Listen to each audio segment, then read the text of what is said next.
Senosios Klaipėdos šulinių vanduo buvo prastas. Miesto vyriausias gydytojas ponas Morgenas XIX amžiaus pirmoje pusėje savo knygoje rašė: miestiečiai vandenį ima iš viešųjų šulinių, tačiau jie tik keliose vietose yra tinkamai įrengti. Upės vanduo maistui netinka, nes vėjai Danės vandenį sumaišo su jūros vandeniu. Gydytojo nuomonė, geriausias vanduo yra dešinėje Danės pusėje. Ten išvarus, skaidrus ir be kvapo. Kaip matysime, būtent dešinėje upės pusėje ir buvo parinkta vieta miesto vandentiekiui. 1876–1877 metais valstybės lėšomis šalia Klaipėdos Purmalių kaime buvo išgręžtas giluminis gręžinys. Ekspedicijai vadovavo vyriausias šalies geologas profesorius daktaras Jenčius. Gauti iš gręžinio geri vandens analizės rezultatai teikia viltį, kad toks geras vanduo gali būti ir Klaipėdos miesto teritorijoje.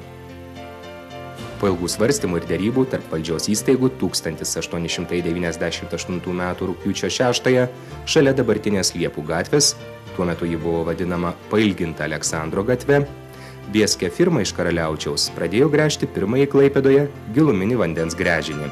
Jis buvo baigtas 1899 m. lapkričio pradžioje. Tačiau tai dar ne vandentiekis, kurio veikimui reikalingi įvairūs statiniai ir mechanizmai. Vandentiekio bokštas buvo pradėtas statyti 1901 metais ir užbaigtas 1902. Tais pačiais metais Klaipėdos krašto laikraštis Lietuviška Ceitunga išspausdino straipsnelį Miesto šventė. Ten rašoma, kad 650 metų nuo miesto įkūrimo jubiliejaus proga po iškilmių miesto rotušėje, dalyvaujant miesto vyresnybei ir aukštiems svečiams, įvyko iškilmingas vandentiekio atidarimas, kurio metu burmistrui perduoti simboliniai raktai. Čia pateikti argumentai iš solidžių istorinių šaltinių rodo, kad Klaipėdos komunalinio vandentiekio veiklos pradžią reikia datuoti 1902 metų rugpjūčio mėnesio 2 dieną. Tuometiniai vandentiekio įmoniai parinkta vieta prie Liepų gatvės šalia dujų fabriko, pastatyto dar XIX amžiaus viduryje. Tokiu būdu buvo toliau plečiama miesto komunalinių įmonių zona.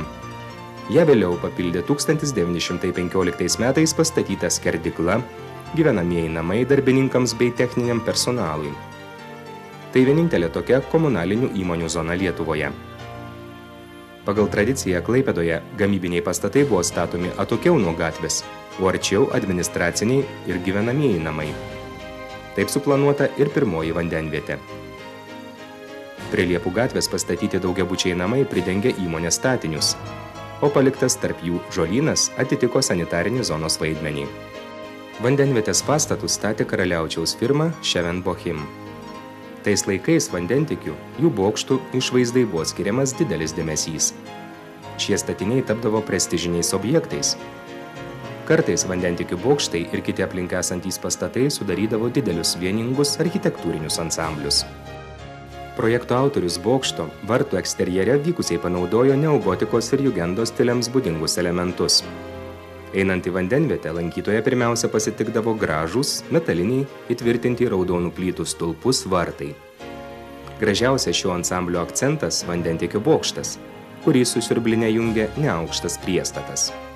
Cokolinė bokšto dalis buvo aštuoniakampė, aukštyn pereinanti į konusinį stiebą, ant kurio puikavosi rezervuaras. Išorinis jo kiautas buvo mūrinis, sudalintas mailiomis, būdingomis gotikai arkomis, o mūro plokštumos tarp jų nutinkuotos šviesių skiedinių.